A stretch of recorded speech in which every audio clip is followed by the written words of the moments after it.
What's going on, everyone? It's the debut episode of the Daisy Cutters podcast. I'm 1/3 of the co-hosting duties. Nick, what's up, fellas?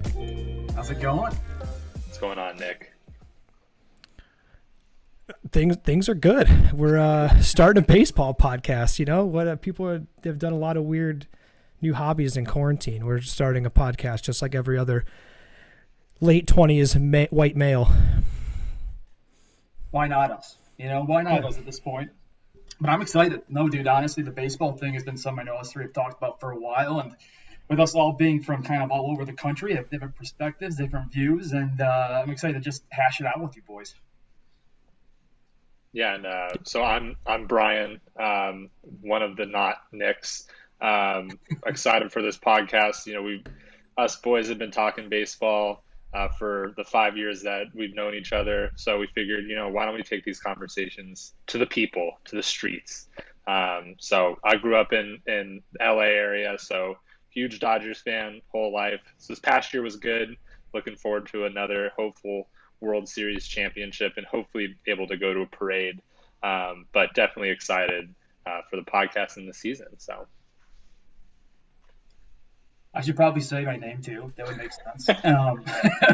So I'm also Nick. I guess you can also call me Don, so we don't mix it up too much. But a little bit about me and my baseball. I'll be honest with you guys. I'm going to just kind of keep it real in terms of I'm very skeptical of some aspects of the game. And I'll call it as I see it. There's things that kind of grind my gears with baseball, but I'm learning to love it again. Maybe honestly more of an average fan right now, to be honest. Again, I kind of watch it, enjoy the game, really enjoyed playing it growing up, in particular with my homies back home. Shout out to Troy, Michigan. But honestly, it's a game I want to get back into, and the Tigers are my team right now. Huge rebuild. That being said, the D-Town. And we're coming back. Give us a few more years, okay? We've got the good prospects coming up, both pitching, get some hitting in there. And, Miggy's there just kind of, eating and hanging out. But it'll be fun. It's going to be a fun year. What's up? A memoir, a quarantine memoir, just eating and hanging out. Exactly. And then I'm also Nick, Chicago native. I'm a huge Cubs fan. So the last 5 years were good to me, but they're trying their best to make me hate them right now, which we will get into when we start talking about the divisions. No, this is something we've talked about doing for years now, and I'm really excited. We all used to work together at an ad agency here in Chicago. We were fortunate enough to work very closely with Major League Baseball, so we have very, very fun and I think unique baseball experiences. Dodgers, Cubs playoff games, 35 White Sox games in one summer, just like taking advantage of the $8 tickets. We've seen a lot of baseball, so I'm excited to get into this. Before we talk baseball, I just want to say thank you if you're listening. We're really excited about this and excited to interact with you all. So follow us on Twitter at Daisy Podcast. Couldn't find at Daisy Cutter Podcast. That was for some reason not available. So at Daisy Podcast. And write us a 5-star review if you find it in your heart to do that. That would be amazing. We're giving away a random assortment of 10 baseball cards from my childhood, things that I had when I was 10 years old. So if you follow us on Twitter, write us a review, take a screenshot of it, tweet it at us, and then I'll just send you baseball cards because that's just the kind of guys we are. All right, let's talk baseball, boys. We're going to do a full season preview today. We're going to go division by division.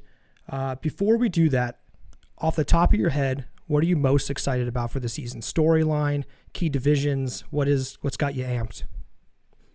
Wow. Yeah, that's great. Honestly, VP, you probably could talk to him better than me, but I'm excited about the Padres. Everyone's talking about them. They just got all the big trades, getting us from the pitchers, you over there, Snell, and obviously that young team. El Nino, he's the best shortstop in the game. So it's going to be fun to watch them hopefully give the Dodgers a little bit of competition and maybe see those two meet up again even in the playoffs. So that'd be sick. Yeah, definitely agreed on watching that. I think I'll go – I was going to say the same, but I'll go away from, my home division of the NL West. I'll actually go to the NL East. I think the Mets are good. The Phillies have a chance of being good if their pitching shows up.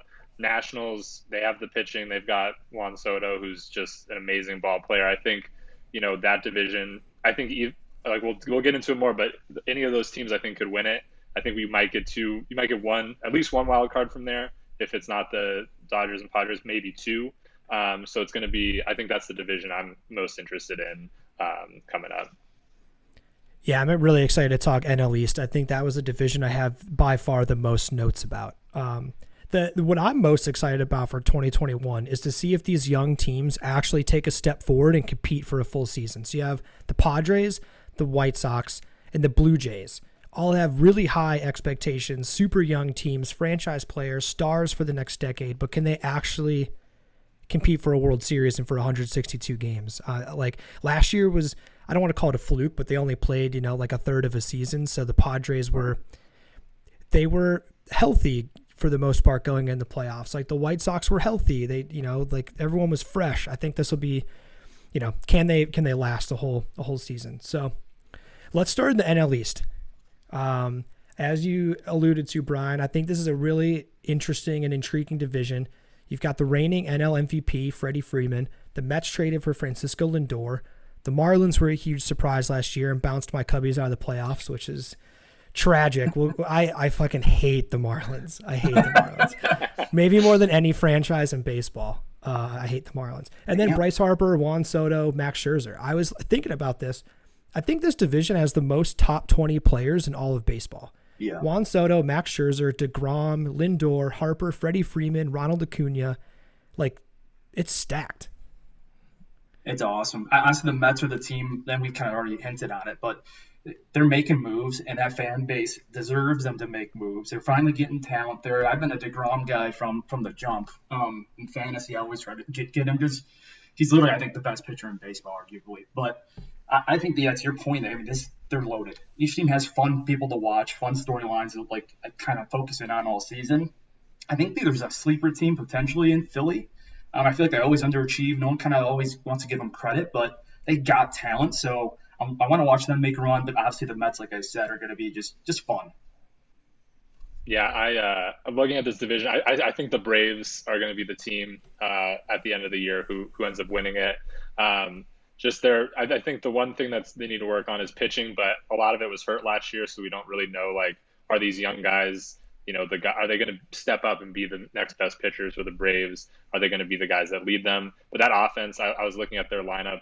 I mean, 1 through 7 at least is stacked. Like, there's no easy, like, thank God this guy's coming up for pitchers because all those guys can hit. The guy I'm most interested in looking at is Travis d'Arnaud, their catcher. He was like lights out. I think he hit over 300 last year. He was like one of their best hitters. Like historically has not been, that guy. So I'm interested to see if he's able to carry that to a full season. But definitely think it's gonna be a battle between the Braves and the Mets. I think Braves win the division. I think Mets get one of the 2 wild card spots, but I don't think any game's easy. I have no feelings against the Marlins, but I think they'll suck. But if that makes you feel better, Rogers. It does make me feel a little bit better. Travis d'Arnaud was my DraftKings darling last year in DFS baseball. Dude just crushes left-handed pitching. So if anyone listening is a big DFS guy or gal, Travis d'Arnaud against left-handed pitching is what you want to take advantage of. Yeah, well, I don't know if you want to go team by team or if you just want to keep the freewheeling. The Mets over-unders at 91 wins. The Braves are at 91.5. And then you've got Nationals at 84, Phillies at 81.5, and then the Marlins at 71.5. I think the Nationals are just a really good organization top to bottom. I think they always find a way to compete, even though they definitely lack talent compared to the Braves and the Mets. I think the Phillies are just going to keep being the Phillies, and like they're going to struggle to be at 500. I think, and I feel bad for them. They tried the baseball version of what the Sixers did. It just like hasn't worked. They like lost the race to be good again to the Mets and the Braves. The Mets and Braves also sucked and did a rebuild, but they like very quickly became elite again, where the Phillies are just, they have Bryce Harper, which is dope, but I think they're going to struggle to pitch. The Nationals, I think it's great. They're Chicago Cubs East. They got Schwarber and Lester. So I hope they do well this year. Love you guys. But, I mean, they have a healthy Strasburg, so I think the Nationals are going to compete. But I agree with you, Brian. I'm taking the Braves to win this division. The the Mets, I think, will push for a wild card, but again, I don't know if they're going to be. We'll see. I'm unsure about them. Shout out them for getting new ownership and for trading for Lindor. They didn't necessarily like delay the rebuild. They just were like, fuck it, let's do it now, which is awesome. I love that as a franchise, but we'll see. I'm going to say the Mets win the division this year. I do agree. Atlanta, I think, is the better team.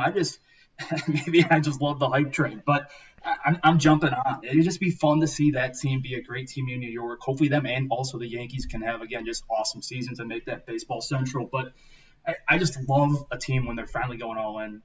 I've seen it, too, with kind of the more mid-market teams where they finally say, you know what, it's time to jump in, start spending some money. Let's make a contender. Let's give our fans something to cheer about. Why not have just an awesome season and somehow finish on top of the division heading into the playoffs? I would love it.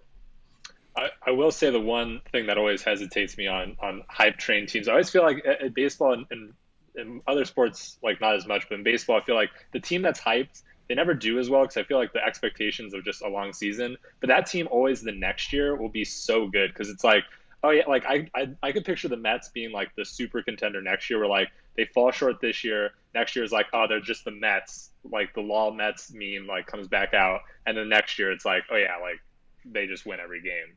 But definitely interested. I mean, I can go through, the other teams as well, Nick, if we want to do that. But Nationals, I do love the NL East Cubbies. I think Schwarber, like that outfield is pretty sick with Schwarber and Soto, and Victor Robles. I think is he still on the team? I think so. I'm pretty sure he is. Yeah, I think that's a fun team to watch. Trey Turner, electric shortstop, there, and I think the pitching, as you mentioned, with healthy guys, it's going to be good.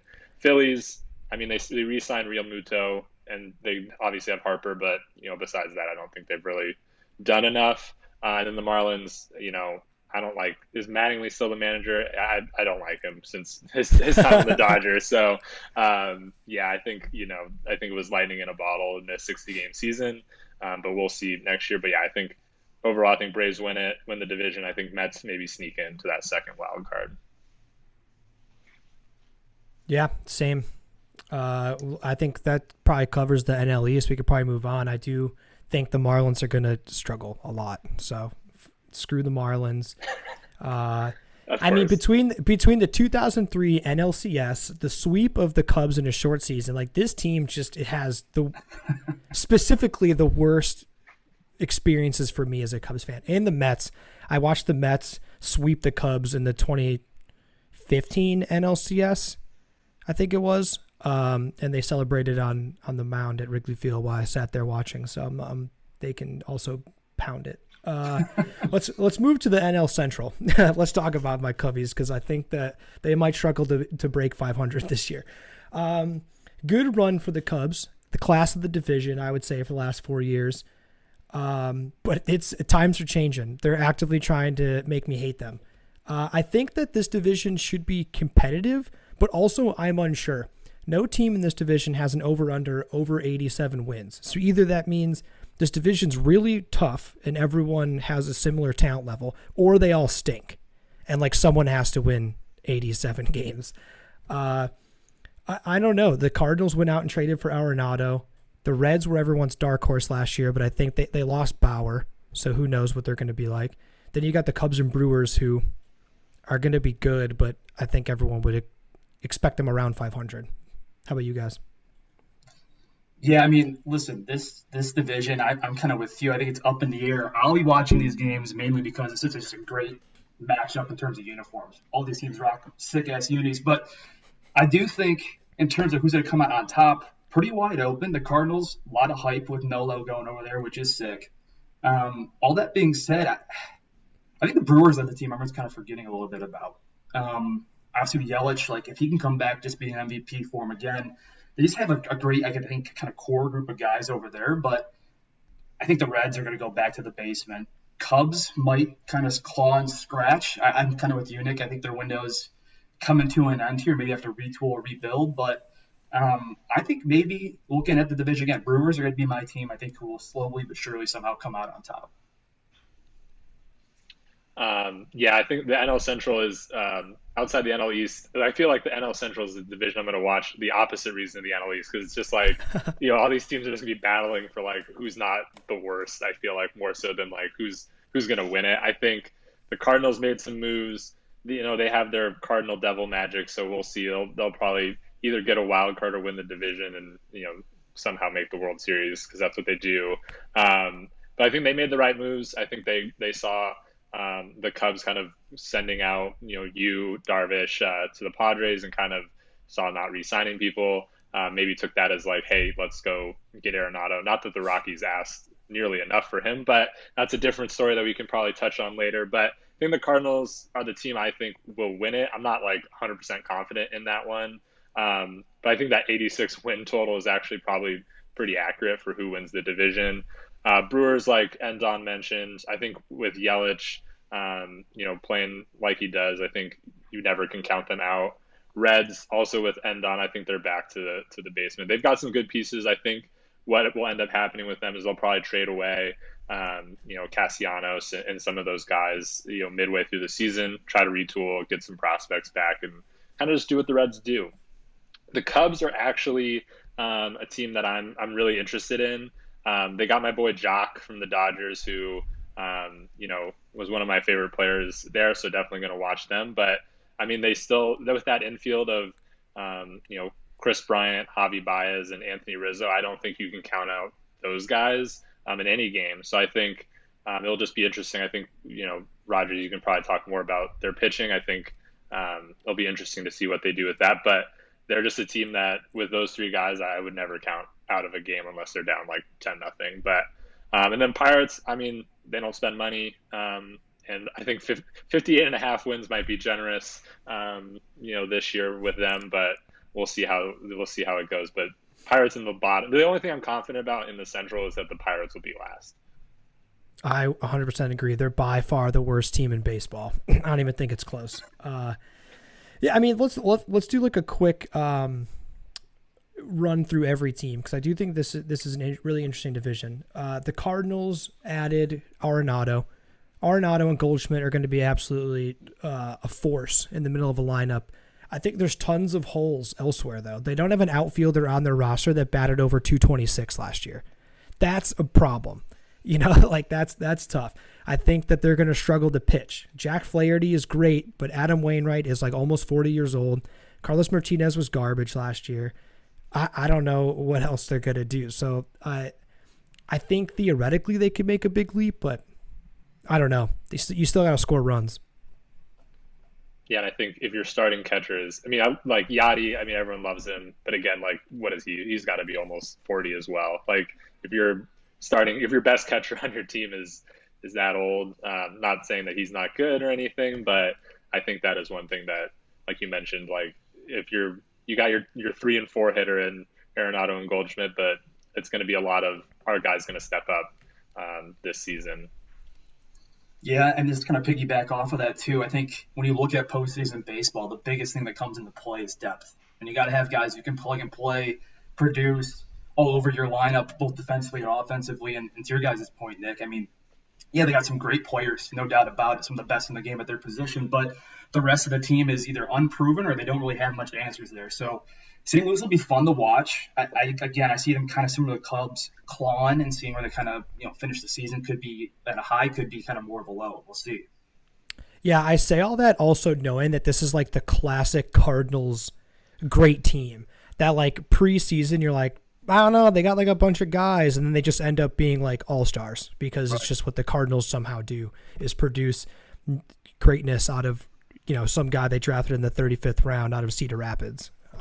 So we'll see what happens. The Reds, everyone's dark horse last year. They lost Trevor Bauer. Luis Castillo and Sonny Gray should still be able to manage the top of the rotation, but 3 through 5, very questionable. Amir Garrett is great. Otherwise, yeah, like I think this division might have the lowest run total in any division in baseball. Yeah. Like Nick Castellanos is your best hitter. You're going to struggle to score runs. Like, I think he's great, but that's tough. Eugenio Suarez, nice. Mike Moustakas, but these aren't, I don't know. world breakers by any means. These guys aren't going to like compete for a MVP by any means. So I think the Reds are going to suck. I'll take the under on 81.5 wins for sure. I think they're the perfect team of like similar to the Marlins, where a 60-game season was just like the perfect amount for them to get into the playoffs and then lose to the Braves. But at least like, you know, they made some noise, and we can get into Trevor Bauer when we talk about the NL West, but it's like, yeah, you had a guy who won a Cy Young against the Central, who was probably the worst hitting division. So is how much value is that? I mean, he did shut down the Braves in the playoffs. So, but yeah, I mean, what did they score? 0 runs in the playoffs, 1 run. And I think that'll probably continue into this season. Yeah, I think since some dark days ahead for just a little bit, maybe they can retool. I think the biggest thing, I'm going to take the under on that win total as well. And Nick, to your point, I've been on the Tigers team where Nick Castellanos is our best hitter, and you do not score runs when he is your best hitter. So offense is going to be a problem for Cincy, no doubt about it.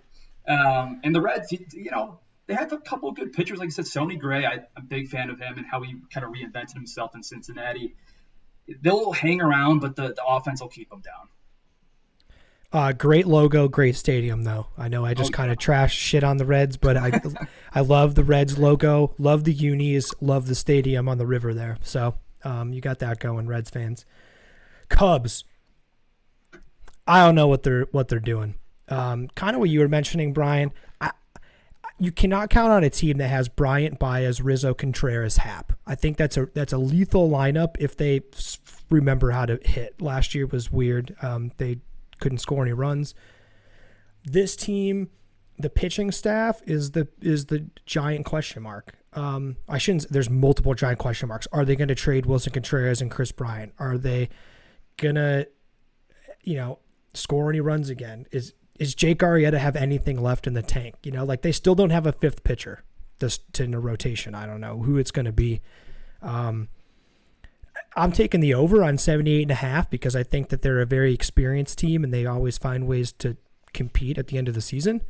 But it might be like 83, 84 wins. Well, I'd love your thoughts on, like with Jake Arrieta coming back, and then do you think Kyle Hendricks can, be that number one guy this year? I assume, I don't know who else is outside of those two guys. I honestly could not tell you a starting pitcher on the Cubs, but I would love your thoughts on what you think about Kyle Hendricks. I think last year was kind of a down year, but I know he can paint corners. So do you think he can lead this rotation? I think Kyle Hendricks is great. I actually bet him this morning as a Cy Young winner. I think he's like plus 2,000 plus, I don't know, something. I think he's exceptional. I think the issue they're going to have is they have four of the same pitchers. At this point, Kyle Hendricks, Zach Davies, Jake Arrieta, and Alec Mills are all pitch to contact guys, which fine if that's a rotation you want to build, but I would say baseball is not moving in that direction. You want guys that can strike out batters and not put the ball in play. They're going the opposite direction where it's there's going to be a lot of balls in play. So they're going to have to play defense. But no, I think Kyle Hendricks can definitely be number one. I think, is Zach Davies any good? I don't know. I think that was a stupid trade to trade away Yu Darvish, but whatever. They're retooling. They supposedly don't have any money, which, whatever. I don't understand that. Yeah, I'm excited for Jock Peterson though, for sure. I don't think he's ever really gotten a chance to be an everyday player. He's been mostly like a platoon guy, so I'm excited to see him get 150, 140 starts. Yeah, his shoe game also is impeccable. I follow him on Instagram. He's always posting the latest Nikes and Jordans that he gets. So shout out that guy for that. I will say I'm excited. I know I was reading when Jock signed with the Cubs, he took less money to go to he was actually between the Cubs and the White Sox. He was going to Chicago. White Sox offered him more money but platoon, or he'd go to the Cubs and play every day. So I love that move. That was one of the things I love Jock Peterson. I mean, in the playoffs he was a different animal. So I'm excited to see him play every day and get more at bats against lefties and hopefully prove some doubters wrong about him. So I actually, fun fact, was at his first ever Major League Baseball game. It was Dodgers Brewers. So that was very exciting to see. So I think he's got a soft spot in my heart. So I've seen him kind of be with the Dodgers this whole time, and luckily finally won a World Series. So hell yeah. I mean, we're going to talk a lot of Cubs, I imagine, this year, because I'm going to have a lot of takes as the season goes on. So we'll loop back on Jock. That's a good segue into the Brewers. They got bounced in the first round of the playoffs by the Dodgers. Their over-under is 82 wins. I think that's probably pretty accurate, but they also could win 5 or 6 more games because they have Christian Yelich, who's like definitely an MVP candidate. Can he come back and be healthy? He's had some weird injuries the last couple of years. I don't think that means he's injury prone. I think he's just had like some really weird luck in terms of like fouling a ball off his own foot and like fracturing his leg was weird.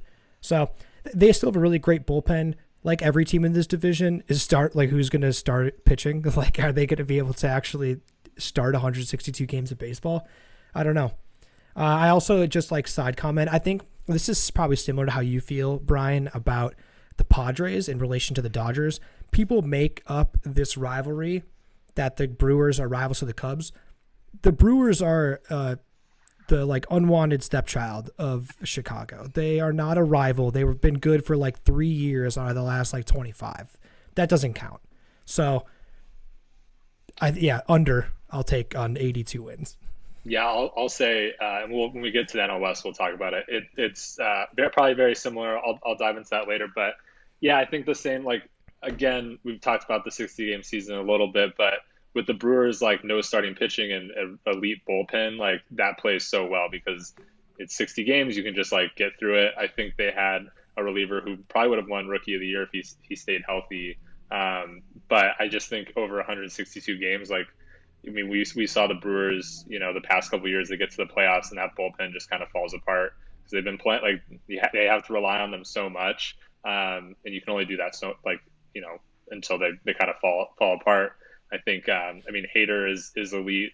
I hate that guy, but I can't deny bad guy, yeah, good arm. Bad guy, but goddamn, he can throw a baseball well.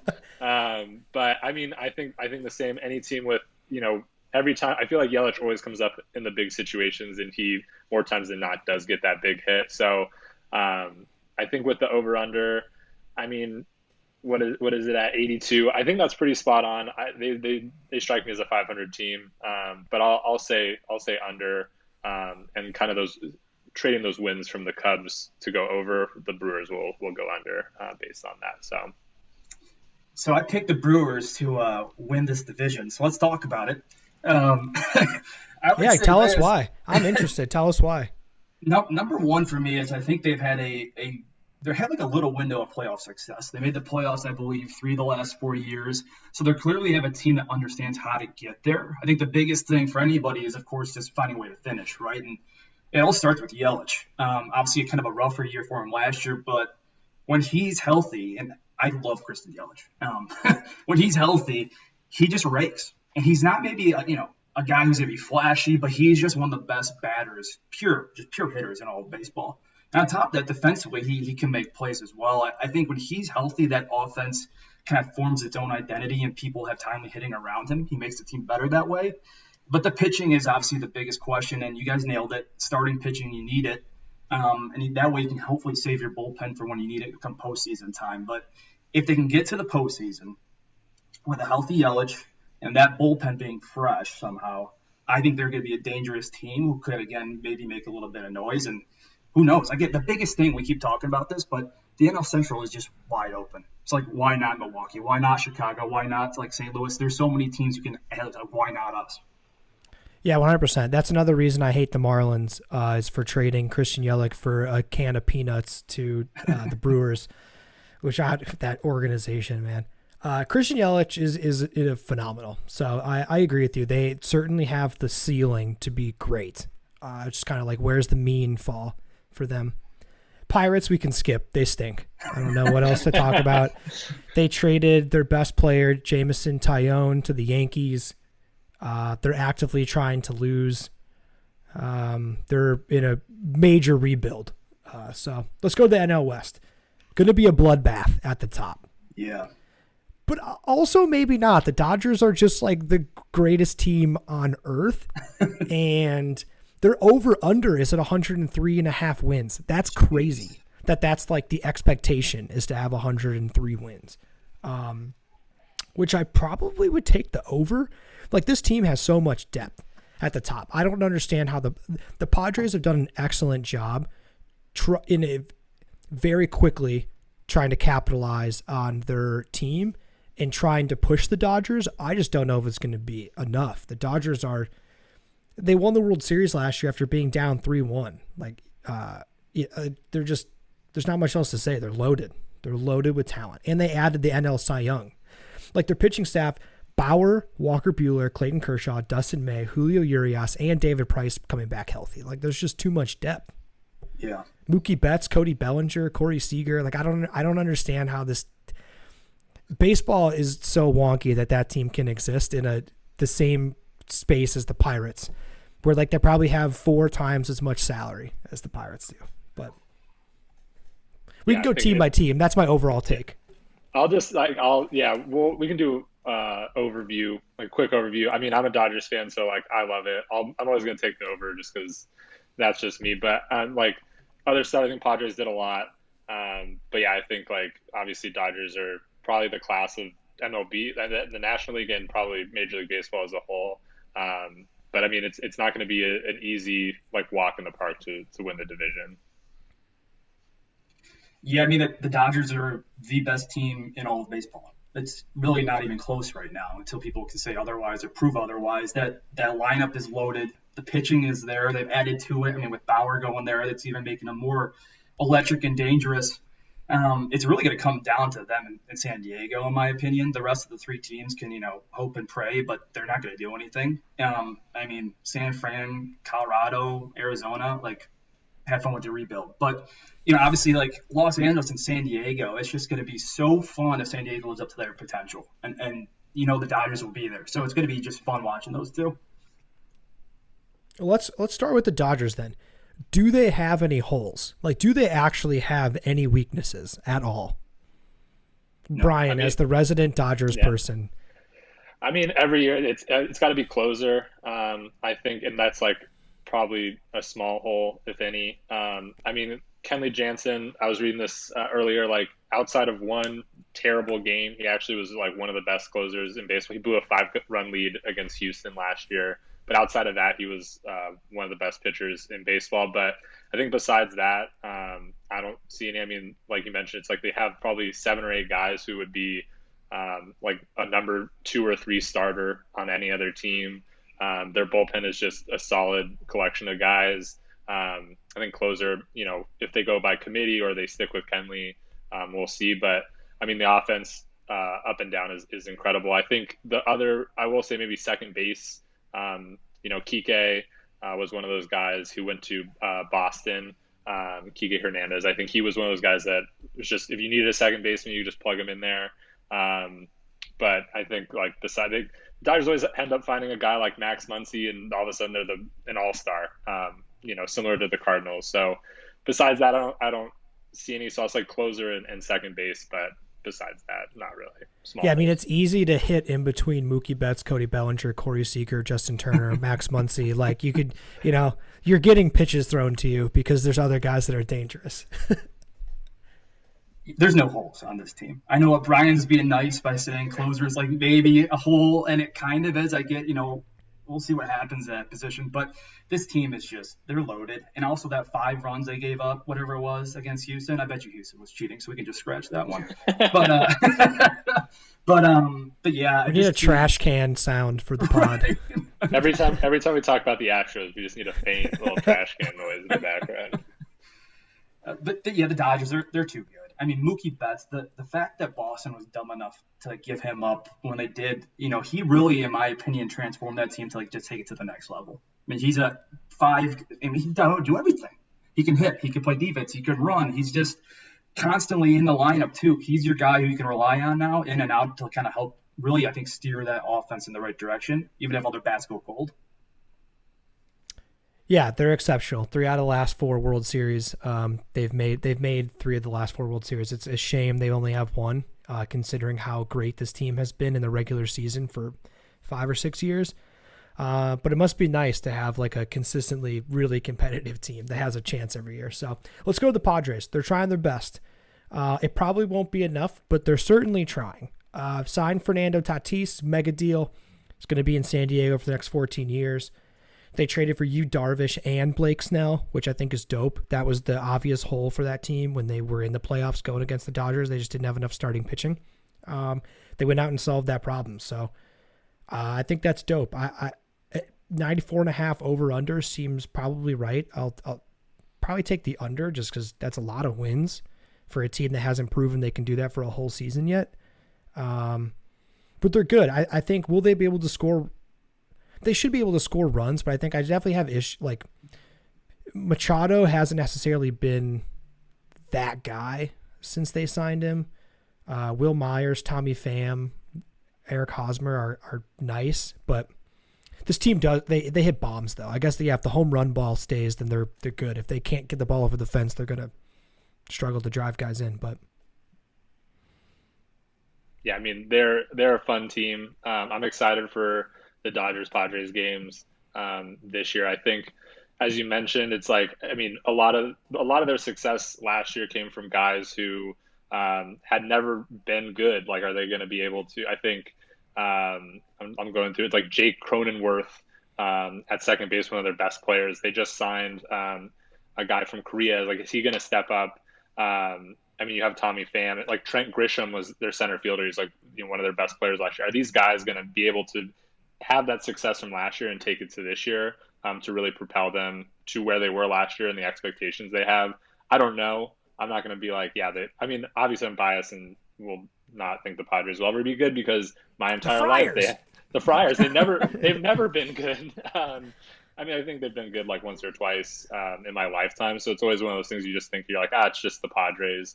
I mean, we call the Padres Stadium, which is, by the way, beautiful. I love that stadium. It's Dodger Stadium South is what we've always called it. We always just drive down to Dodger games down there because it's only 2 hours south. So it's interesting. I mean, I always love rivals. It reminds me a little bit of a couple years back, the Diamondbacks when they made their big push. Same thing. Every Arizona fan was like, this is a big rivalry. This is the next thing. When they were good for a couple years, and Diamondbacks are now rebuilding. The Dodgers are still one of the top teams. So I think the Padres are putting their, at least money where their mouth is with, these long extensions and going after guys and, selling. They didn't even have to sell the farm, but going after, their weaknesses, I think is a good sign. I always love competitive baseball. I mean, it's fun to see the Dodgers in the playoffs every year, but I'd also like to get stressed out a little bit. Not too much. I want them to easily win the division, but the Padres are going to be good. My playoff wins are too easy. They're too easy. It's too easy to get there. We need some competition, but man. I think 94.5. I'm going to take the over actually on this. I think they will step up. I think they'll take the top wild card spot. I think it's going to be similar to a couple years back when the Cubs and Pirates made both wild cards with like more wins than any other division. I think it's going to be similar to that. So I think they'll be up there in terms of wins. So I'll take the over on them. San Diego, German for something. But, an old wooden ship. Old wooden ship. But honestly, and you're going to notice this with me, again, I'm all aboard the hype train. I love the hype train whenever it swings on by because I'm jumping on. Maybe that's me just being a dumbass Detroit fan. But honestly, with them and in baseball in general, what I think is needed is just more excitement, and this team brings excitement. They got the players where it's bombs away off the bats. I mean, Fernando is just unbelievable, and he still could only get better. And to be signing with that big deal he just got, they're setting the stage to truly try to contend for the next, who knows, but foreseeable future.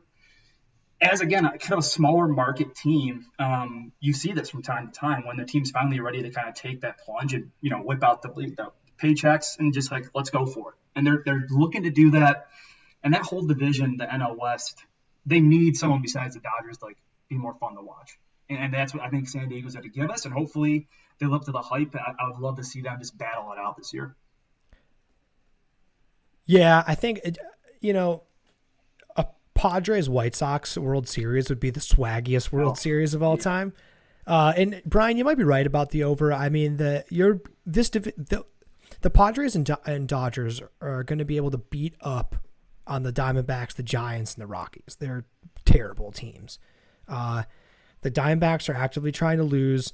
The Giants I don't think the Giants will ever try to like rebuild in that fashion. They always want to at least be like relatively competitive, 70, 75 wins. The Rockies are actively trying to lose also. So they're going to be able to beat up on those other teams. I don't know if you guys want to talk about the Diamondbacks, Giants, Rockies at all.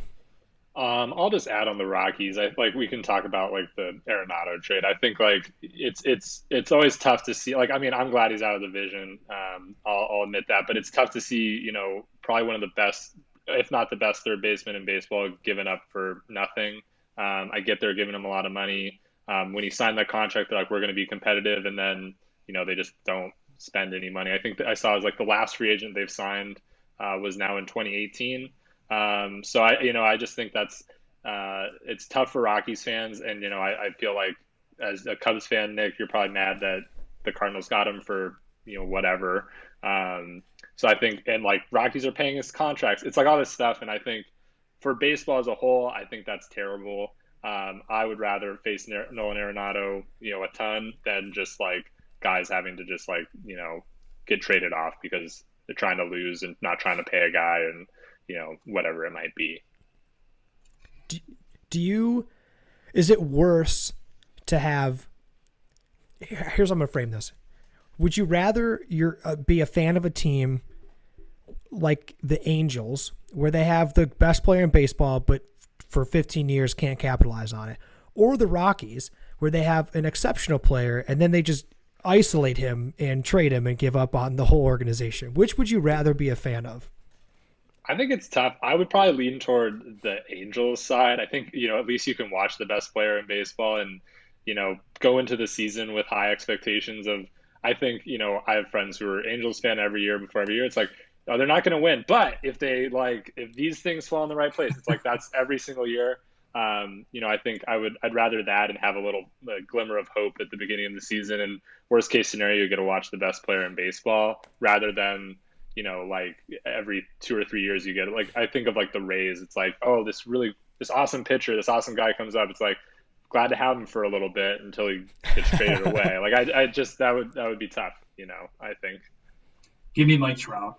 Give me talent. At least entertain me. I'll have some hot dogs and some beers and just watch him do his thing. And with the rest of the NL West, like San Fran, Colorado, Arizona, I need to touch on them. Give me something to talk about. Those three teams I'm talking to you. Give me something to talk about. We'll talk about it. 'Cause right now, there's nothing to talk about. I'm good on those. I love that. Let's move to the American League. Let's start in the AL East. Yankees, top of the class. Blue Jays and Rays should be a lot of fun this year.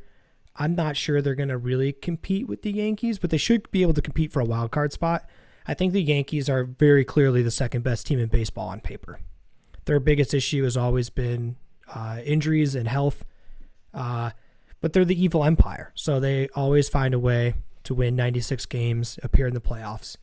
And I'll kick it over to you guys there. I think the Yankees very easily win this division. They should, but they won't. That's the take I'm going to have. Here's the thing about the Yankees, real quick. They are by far, I think, one of the best lineups in all of baseball, just top to bottom. I mean, you got Judge, you got Stanton. The biggest thing with them, though, is injuries, and injuries happen every single year with those players. And if you can't produce, you can't stay healthy, you're going to go through slumps, and your team's going to be vulnerable to losing big games, which the Yankees sometimes do. And I mean, Garrett Cole is filthy, arguably top 3 pitcher in all of baseball. That being said, who else that other part of the rotation has to contribute because he can't just carry that team all by himself. Now, the team who's going to win the AL East, I've loved this team from when I was a kid. I love them because they're our brothers from the North. So let's go Toronto, baby. I'm all in on Toronto, and let me tell you why. The Tyler Chatwood signing. Is that it? I put him over the edge. Now they're better than the Yankees. First and foremost, their prospects are so good. And these young guys, if they can just get healthy, stay healthy and just keep playing, they have the confidence. You see it day in and day out. They're going to rake, and they're only going to get better. The guy who I think is going to help bring this team over the top is George Springer. When they got George Springer with that big signing, putting him in the outfield, what he provides them with is what I think these young guys need, which is a veteran player, proven bat, an electric bat too. So he can help really set the tone and carry that offense versus putting it all on, Vladdy And yeah, again, just this young team. I just really like what I see from them. It's going to come down to pitching, though, too. Let's be real. I mean, they got to find a way to close out games as well as pitch well into games. But they got some studs. God, I already forgot. BP, you know his name. Who's the Korean guy? Represent Korea. Used to play for the Dodgers. Now he's on. Hyunjin Ryu. Yeah, Ryu. Yeah. Guy's fucking sick. He's filthy. I mean, he carried it over. If he can do that again and keep it up, they have a true ace. I mean, why not Toronto? Yeah, it's a reach for it, but I just love that team. And they got swag all around that lineup, and those unis are just beautiful. I love the Blue Jays. Yeah, and I will say, Bo Bichette, best hair in baseball. Oh, you mean that's got to be worth a win at least. Yeah, war, hair above replacement. Yeah, but yeah, I mean, I'm similar in the Rogers camp. I think the Yankees are just they do have the injury history, but I just think their depth is just crazy good. Where and they've dealt with it the past couple of years where even with injuries, they still end up winning a shit ton of games. So I think that'll carry into this year. And I think with the Rays kind of trading away Snell and retooling, I think you never can count the Rays out, but it'll be interesting to see halfway through. I think the Rays are a team every year. It's halfway through the season, are they going to make the playoffs or not? That's always where it comes down to. I feel like the Rays are never a team you can say right in the beginning, yeah, they'll make the playoffs, because who knows, some guy in Double-A right now is going to come up and hit 50 bombs, maybe, because that's just what they do. But I do think the Blue Jays, they're one of my teams for a wild card spot. I think the Yankees win the division. I think Blue Jays sneak into that wild card. They do actually have some good pitching.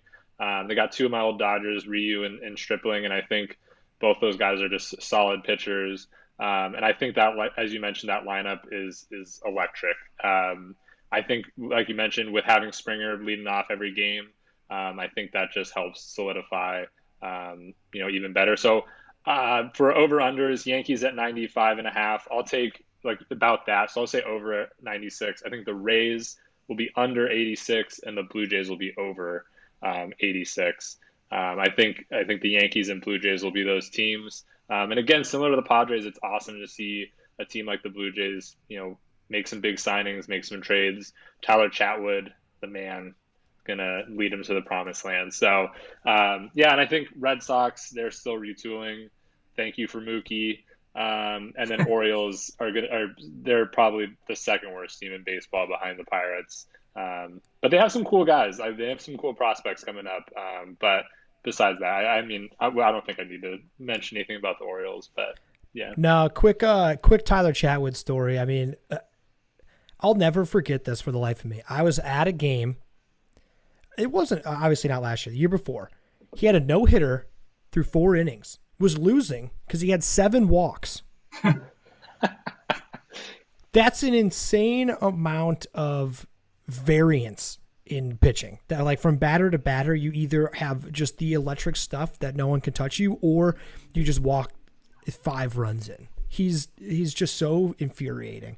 I'm excited for the Rays in terms of watching Randy Arozarena for the season. I mean, that dude had a postseason, won ALCS MVP, batted .377 with 10 bombs in the playoffs. That's dope. They've got Wander Franco, number 1 prospect in baseball, waiting in the wings. So like you said, Brian, they've always got one guy waiting to always just replenish the system. So Rays are great. The Red Sox, I just want to mention, they finished behind the Orioles last year in the standings, which I think is insane because the Orioles were expected to be terrible. The Red Sox were not expected to be 12 games below 500. Granted, it was a short season, but it sucks seeing the Red Sox be bad. I like when they're good. I like when they compete in this division. That is not a, expert baseball take by any means, but I like when they're good. I will say one of my favorite things to do is when the Red Sox are good, hating obnoxious Boston Red Sox fans is just the best pastime. When they're sad and down, it's just whatever. But when they're happy and you just we'll talk about it and be like, oh, those fucking Red Sox fans. There's nothing beats that because everyone agrees with it. Everyone's just but when they're bad, it's just all right, whatever. I love Boston sports because for that reason, their fans are just absolute jackasses. But who doesn't like a good jackass every now and then?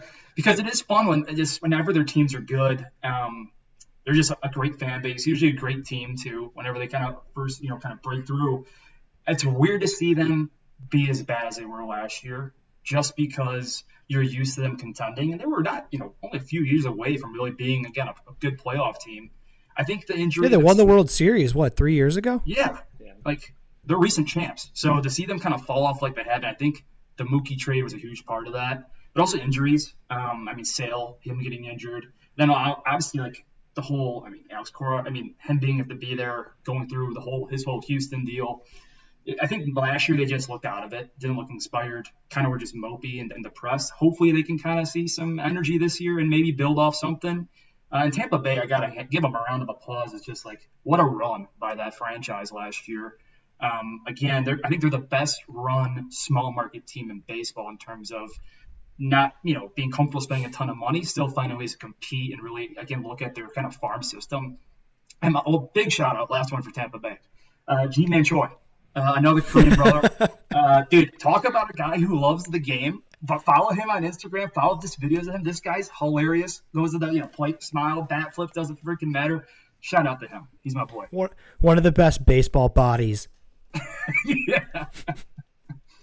My one thing on G-Man is I actually saw him in Chicago when he was on the Angels, and he played third base, and he was awful. He was the worst. He literally, I was with a couple Angel fans and they were just like, get this guy off the team. He sucks. It was when Wrigley saw the mounds on the field. He tripped over one. It was just like, I felt so bad for the guy, but I was like, damn, you know what? He's out here. He looked like he was having a good time, and seeing his success on Tampa Bay, I love him.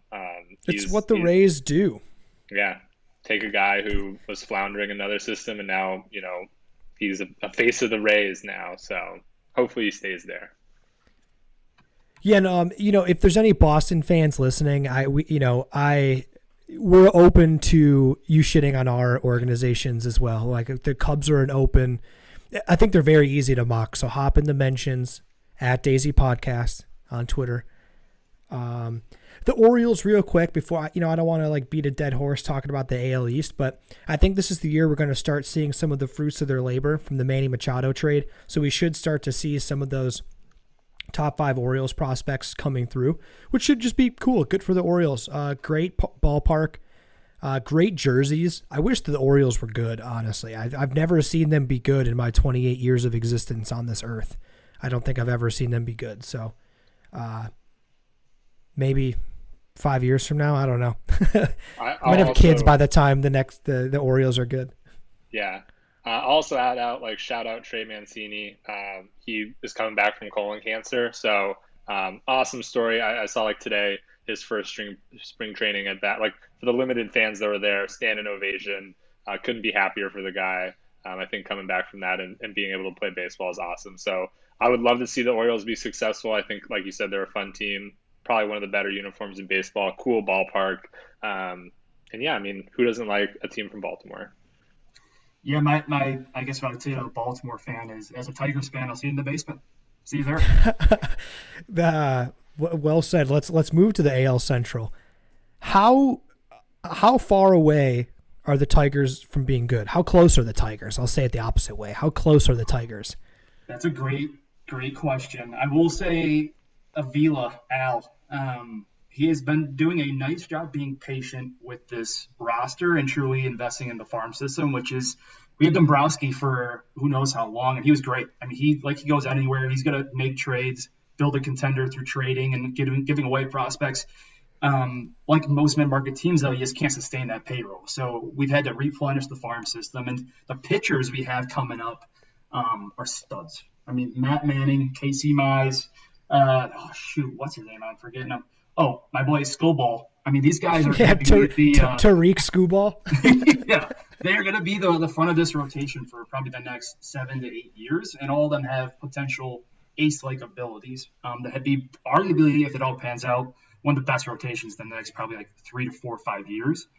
I will say too, we're finally getting some good hitting prospects around their way. Obviously Torkelson, Was a stud at ASU, number 1 overall pick. He can just absolutely swing the bat. And then Riley Green's another name to watch out for. Outfielder coming in. He might be a year or two away, but he could potentially compete for a spot this year as well. We have some really good farm system, but the roster that's going to be on the field blows. It is terrible. It is at least probably, like I said, 3 years away until we're going to be like, okay, Tigers, I see you. We'll probably spend a little bit, actually get in some good free agents. But there's some okay guys, some decent vets. The Candyman had a nice year in 2020. Finally, that bat kind of, broke through. But we're not going to be good for at least, like I said, 3 years. We'll be in the basement, but enjoy watching the young guys come up because that's going to be, as a Tigers fan, what you need to look for. Over under on Miggy Nacho helmets this year. Let's say 30. Yeah, that's a tough one. I will plead the fifth there as Miggy is my boy. But I will say, too, one cool storyline for the Tigers in 2021. Miggy is really close to some pretty big benchmarks in terms of his batting career. He's 13 home runs shy of his 500th and 134 hits away from 3,000. So he's a shell of himself, but I got to give the big guy a shout out.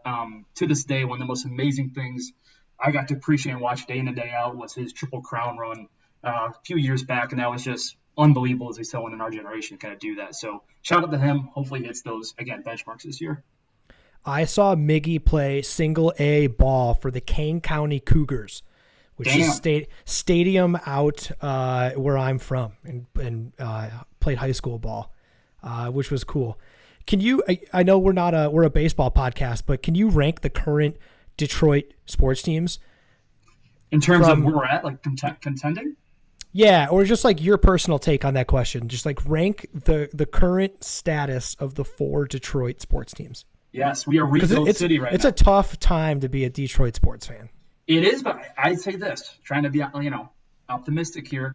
Rebuild city, lots to look forward to. Yes, we're in the rebuild dumpster. City. It is, dude. Every single team, whether the Pistons, the Lions, we're going to bite some freaking kneecaps off. We got the Wings, you know what I'm saying? And we got the Tigers. All 4 teams are not good right now, but I will say they actually have some competent GMs running the show, which is something we typically never have in Detroit. And I'm excited for, the potential of the future. I think Lions restore that roar. It will be restored at some point, probably when I'm dead. And then, honestly, from there, Tigers, Pistons. Pistons are kind of a mess, but we're cleaning house right now. And then Wings and Tigers are the 2 taking their time for the prospects to come up. But, yeah, come on, let's go, Detroit. Let's get a winner at some point, please, for me. The Wings just took down my Hawks last night. They're doing it tonight. Yeah, we'll see. All right, let's. I will say, actually getting back to the Tigers, they have 5 top 25 prospects. Yep. Super dope. I actually, my hot take on this division, it's going to be the White Sox and Tigers for the next 10 years. I think that the Twins and Indians are both on the down slope, and I think the Royals are stuck in limbo. They don't really have much of an option at this point. So let's go to the top of the division. Let's start with the White Sox. They're the new kids on the block. Tons of hype surrounding this team. They had a pretty strange offseason, bringing in Tony La Russa. They brought back Adam Eaton. I wouldn't say that they improved the team a whole lot. It kind of is the same exact team, but their over-unders at 90.5 wins. They got bounced in the first round by the A's, my Oakland A's. AL MVP Jose Abreu, Lucas Giolito's going to be a Cy Young candidate for sure this year. Then the young studs, Eloy, Luis Robert, Yohan Moncada, and now Nick Madrigal. So I'm definitely taking the White Sox to win this division. I don't think it's going to be very close, actually. Yeah, the only I'm the same. I think White Sox win the division. The only team I really think that could maybe give them a run for the money is the Twins. They were a solid team last year. I mean, they have I think it's the baby boomers or whatever they call them, like all those home run hitters. I think they've got a solid team. But I mean, like you mentioned, I don't see the White Sox losing. They also signed Liam Hendricks for the bullpen, so that was a good signing for them. But like you said, it was like they had probably the best managerial position on the market. I think every manager would want to take it, and they went with a guy who hasn't managed in however long. So 10 years. Yeah, interesting choice there, but I think besides all that, I think those moves maybe take them a step back. But besides all that, I think they'll win the division. Sox are going to win the division.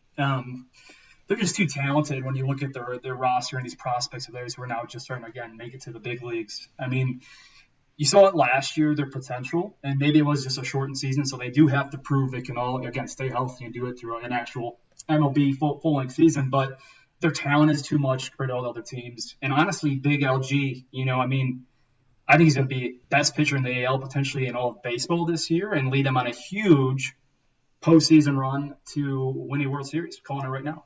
Wow. Hot. I like it. And I will say shout out Tim Anderson. He's probably one of the most, I mean, him and Tatis are probably the most fun people in baseball. So love that guy. I actually met him a couple of years back. He came into our work office, and nicest guy, wants to give back to the community. He's bringing swagger back to baseball. You can't fault a guy for that. So big love to Tim Anderson. Tim Anderson versus the Kansas City Royals starting pitching staff is the best rivalry in sports. It's just consistently bat flips. Love it. And they hit him every time. It's awesome. Twins, I think that they certainly can compete. They have, I think, the 7th best odds to win the World Series, so they're no slouch by any means. I think they're just going to struggle with pitching. I think that the White Sox have a legit stud. They've got veterans that have been there before. I think the Twins have a potent offense for sure. But can they hold up in a 162 game season on the starting pitching staff? Their bullpen's great. Taylor Rogers is awesome, my namesake, but I think they're gonna struggle to throw the ball. Yeah, Twins are good. I mean, it's one team I feel like that for whatever reason doesn't get enough love by just the national media and just your average baseball fan. This is a team that is a consistent playoff team at this point, or at least in contention to make the playoffs. Their problem is they just fall short in October. That's the reoccurring story that just needs to change. Will it change? I think they had the pieces to. They got a lineup that's filled with good players, no stars. That's also kind of maybe a problem of theirs is if everyone needs to contribute night in and night out for them to stay competitive. But they're a team who, again, I would not be surprised to see them back in the playoffs. And I think they maybe might keep it closer than people think with the White Sox until maybe towards September, August. I think the Twins losing to the Astros in the first round last year was inexcusable. Yeah. But I also am being very anti this team right now. I think that they might, I think they'll compete. But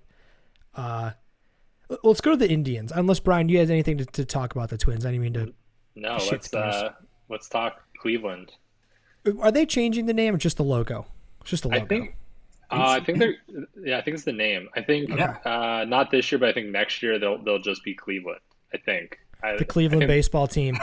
They're going the Washington football team route. So right. All right. I hate the Indians. I just kind of what you're saying, Don, is how do you, if you're a mid-market team, they were on the brink of a World Series title 5 years ago. Yep. They just blew it up. Yep. I don't totally get that. Lindor is your franchise player. Even if he costs more than you want to pay, his jersey sales and name and likeness should be able to pay for that in and of itself. It's less about baseball than it is just keeping a. What's the point of trading a Francisco Lindor is to eventually replace with a player like Francisco Lindor. You're just trading him away to try to get the same thing in 6 years. I don't know. I wish they would have tried to stay relevant. If they're going to do it, they should really do it. Trade Jose Ramirez and Shane Bieber. This team's just going to win 78 games, and that's the worst part to be in baseball.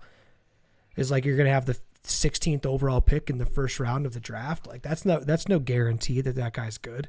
So, shout out the greatest baseball game ever played was a Wednesday in Cleveland. Go Cubs.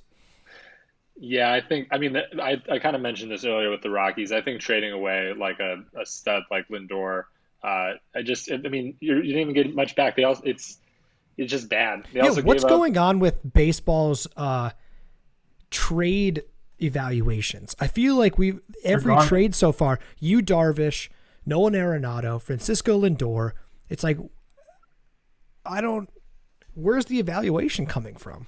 Yeah. It's like if I tried that trade in the show, I would get laughed at by the computer GM. They'd be like, I think we need more value. Yeah, exactly. It's just like, I don't get it. I mean, even when the Mets traded for Lindor, they also got like Carlos Carrasco with him. Like they got two solid. I mean, Lindor a superstar and a solid pitcher, and they didn't. I don't think they even had to give up a top 5 prospect. Like, it just to me it blows my mind. I think you mentioned it. Like, hey, if you're trading Lindor, like at least you're getting some value back that's gonna come to fruition in like 3 or 4 years. And I think I was reading like Mets fans were like, I don't even know who we traded. It's like that to me is crazy.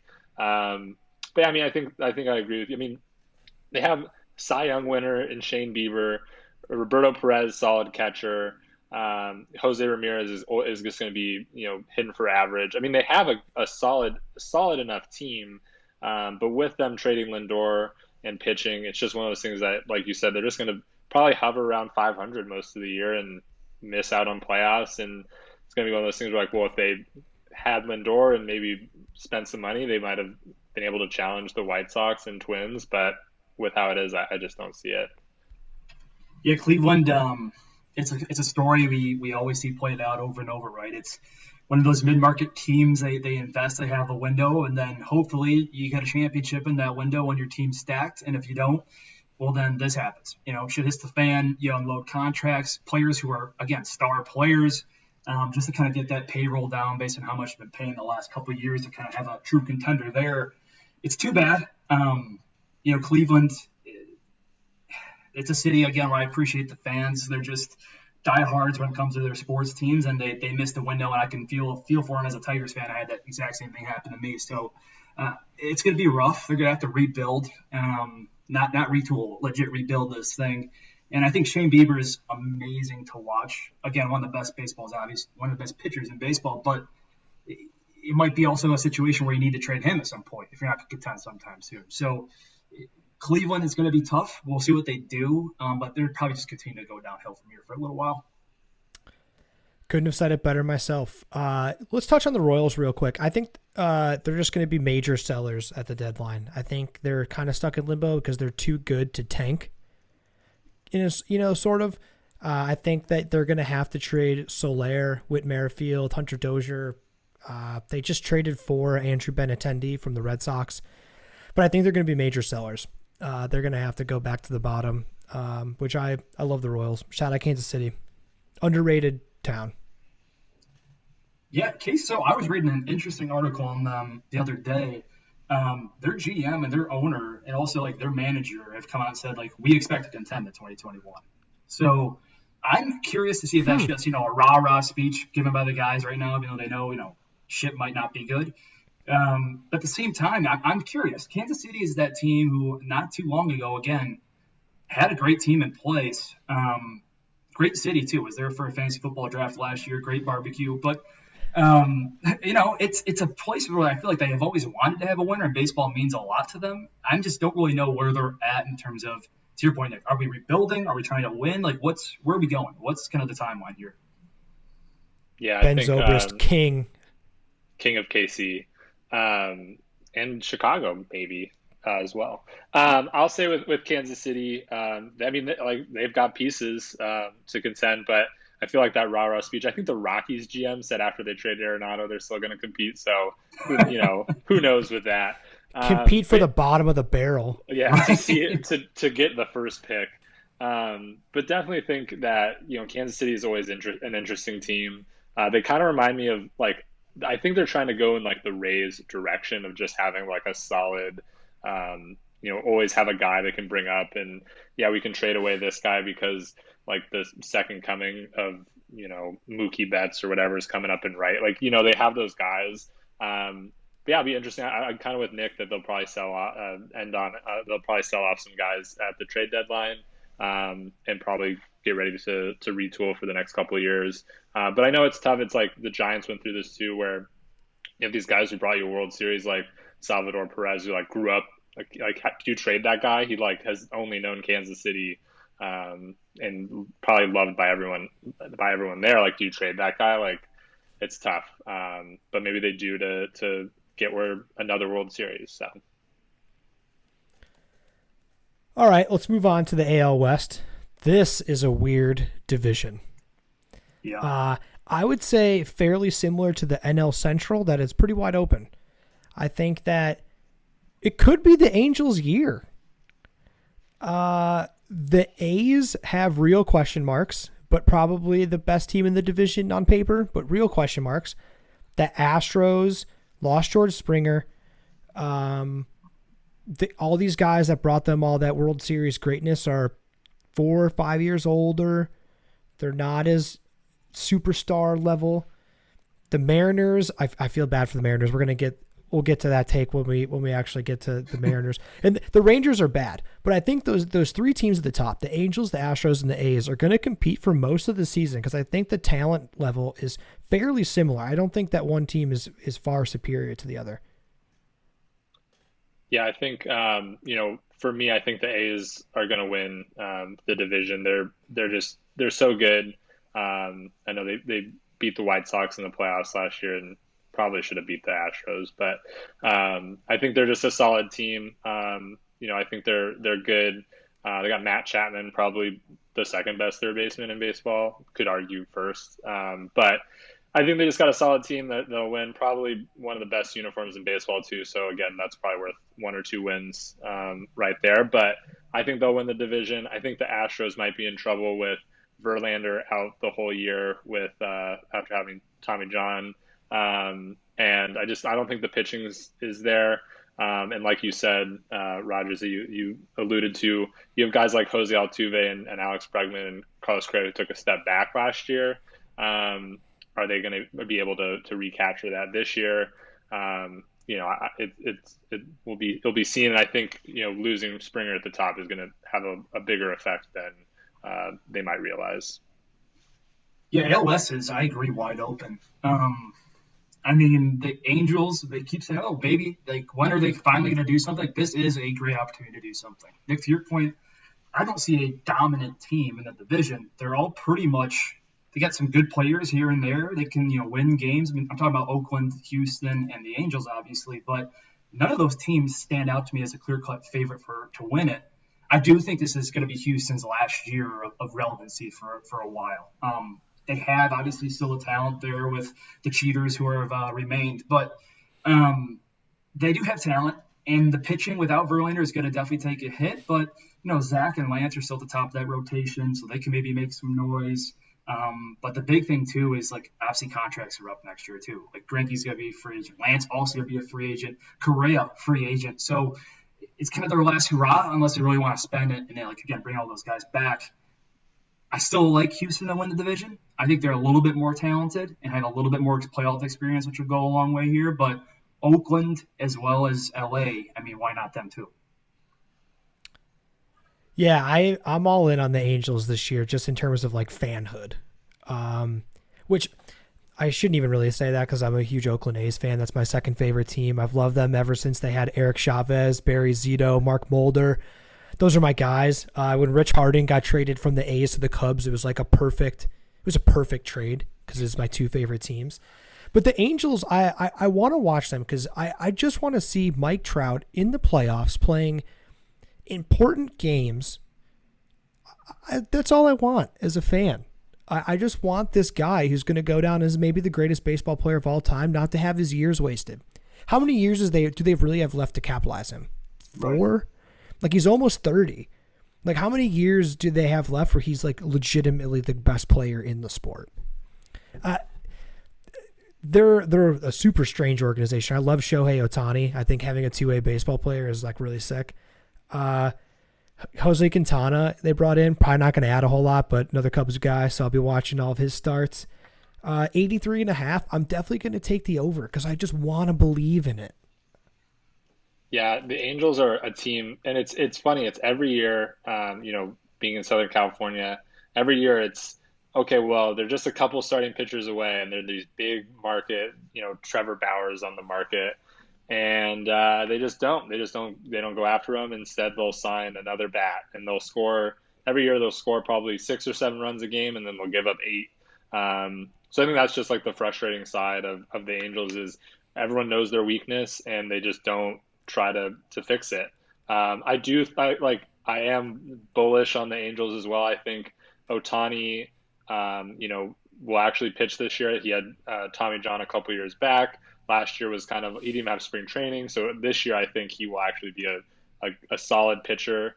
And that lineup is, again, 1 through 9 is probably one of the tougher ones. I mean, you got Rendon and Trout back to back, and that's just insane. So I think they'll go over. They're my team to sneak in as a wild card. I think the A's will win. I think the Angels are going to sneak in as a wild card, and the Astros will be on the outside looking in. But I think those are the 3 teams that are really in contention for the division and potential wild card. We can talk about the Mariners and the Rangers, but those are the 3 teams I think, as you mentioned, are the ones to watch.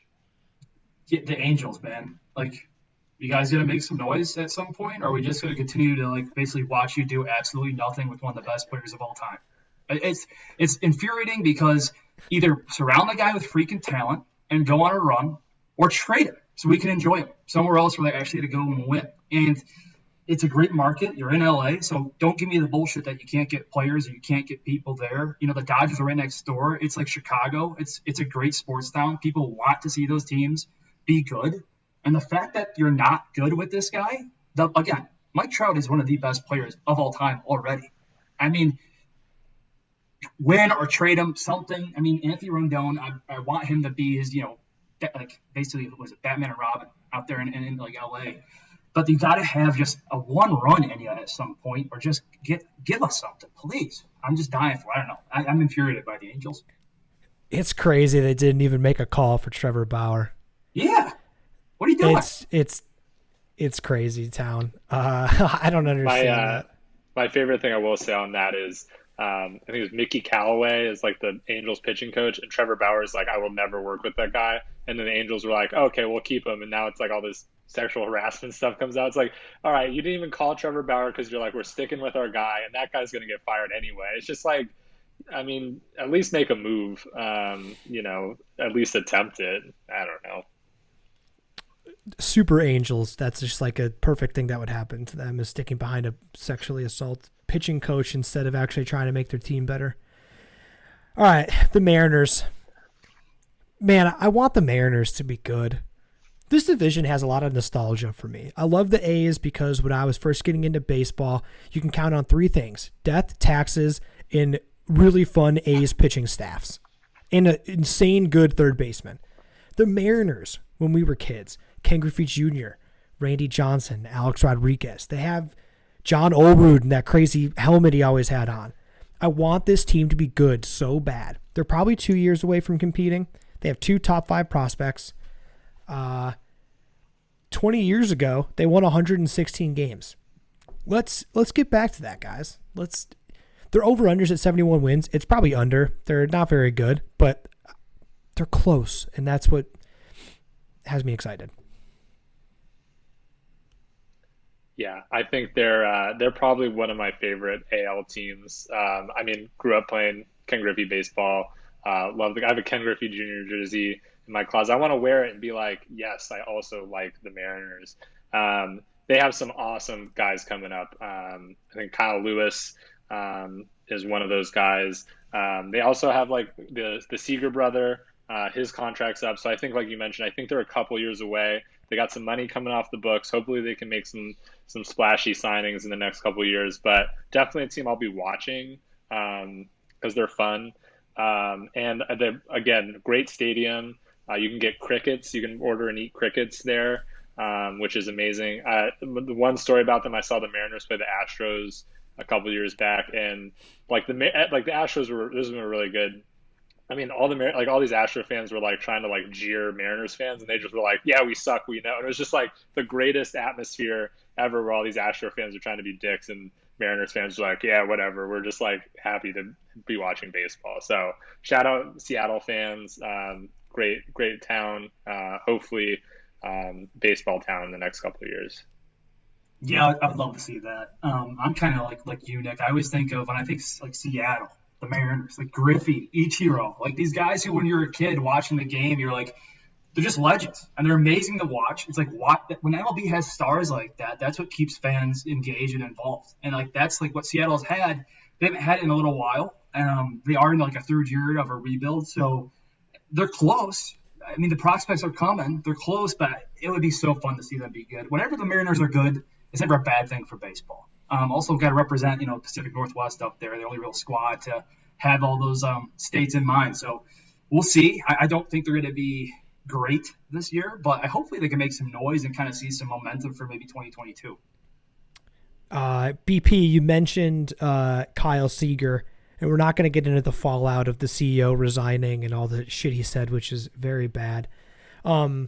But on the non-racist part of his rant to the Rotary Club was about basically MLB playing time, service time manipulation, and he mentioned that Kyle Seager was overrated, and his wife ended up tweeting like, "Should we put our house up for sale?" Which I just think is like a very funny, and it's just very funny. Like, well done on the internet. Hopefully he doesn't get traded, but. No, and he there was rumors a couple years back of him getting traded to the Dodgers, and I would have absolutely loved that. But I think right now he's kind of just a Seattle guy. Just like always picture him there. He's like one of the funniest guys. I think back when Jared Weaver, Kyle Seager battle when he was like calling time at the plate, and Jared Weaver pegged him with like an 80-mile-per-hour fastball. Like that, it's just like those are just fun moments in baseball, and I think he's a fun guy, and like I love to see that. His wife was just like, yeah, like, I guess we'll just leave because this CEO guy was like, he's overrated and overpaid. But I mean, I think like for the year, like when he signed his contract, I don't think anyone was like, that's a bad contract. So I think it's just, it's coming to the end of it. So. Yeah. I started a franchise with the Mariners and MLB The Show this morning. I got all geared up about how I want them to be good. So I'm trying to make them. That's what I'm doing after this pod. Getting back into the managerial for the front office, making some moves at the deadline. That's where we're at. The Rangers, we're almost done. Thanks for sticking with us if you're still listening. The Rangers, going to be a bottom feeder. I don't have a lot to say about the Rangers. Just want to make a shout out to Wes Benjamin, who started today's spring training game. I played high school baseball with him. He went to my high school. He's by far the best baseball player I have ever seen in my life. So shout out that guy. Love to see it. Well, we're hoping for his success as a pitcher here, and if he's the best player Nick's seen, then he's got to be good. So I'm excited for that. I'll say the one light in the Rangers has got to be Joey Gallo. Guy just hits bombs for days, and again, he's a funny guy, but love that guy. I think he's another guy who, on a good team, he'd be amazing for baseball, but. I mean, I think that's all I can really think of on the Rangers at the moment. So, yeah, not much to talk about in terms of the Rangers. Shout out to everybody in Texas. Hope stuff is going better through the winter storm, by the way. But your team stinks. The Rangers, they were the worst team in baseball last year, record-wise. I don't see why things are going to change, honestly, in 2021. Their core from the last couple of years just wasn't getting it done, and it's clear they got to rebuild. With how bad they are, Nick, your buddy should definitely get a look. I am on to make the squad. But yeah, Texas, it's going to be tough, but I'm sure, like all Texans are, they'll be resilient and they'll find a way to come back someday. So nothing to be excited about, but who knows where the future will be for them. Yeah, they're on the very much the valley of the baseball team arc. Like the mid-2000s, they were exceptional. And now you're just seeing the worst parts of trying to come back. All right, let's close it out with some World Series predictions. Then we can shut down the pod. What do we think here in terms of the World Series? Well, I've called one already on the podcast. I'm picking the White Sox, that is, to go all the way and win it all. I just think, again, I love that team. I love the buildup of the team. It has so much potential, and who knows if they're going to be able to hit their potential. But if they do, I do think that they'll win it all. So I'm going to pick them from the AL. NL, it's going to be tough. Not really, because the Dodgers are going to obviously win the NL. It's just to be those two teams, in my opinion, when it comes to their full potential, the talent on both rosters. If it's reached, I don't see any other teams really being able to keep up with them. Maybe give them a scare. The Yankees, you talked about them a little bit. But I just think the Sox and the Dodgers are just going to find a way to battle it out and give me the Sox. Nick Donabedian, same I had the same prediction coming in, so I'd love to hear that. I have Dodgers, White Sox. But I'll talk about teams I think I'll say Dodgers, White Sox. Dodgers win it. I'm a Dodger homer, so that's just how it's gonna be. But also unbiased, their team is just stacked. I think teams that could potentially upset it. I think the Braves. We saw them take the Dodgers to 7 games, have a 3-1 lead. I think they've got a chance. And then I think on the AL, I'll say the A's also have a chance. They've tasted playoffs a little bit. Didn't beat the Astros, but I think this is their year where they've tasted playoffs. They know how it feels. So I have Dodgers, White Sox, but secondary will be Braves versus A's.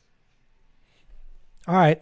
I'm taking the boring route. I'm taking baseball royalty. It's going to be Dodgers, Yankees. They're by far the 2 best teams in baseball.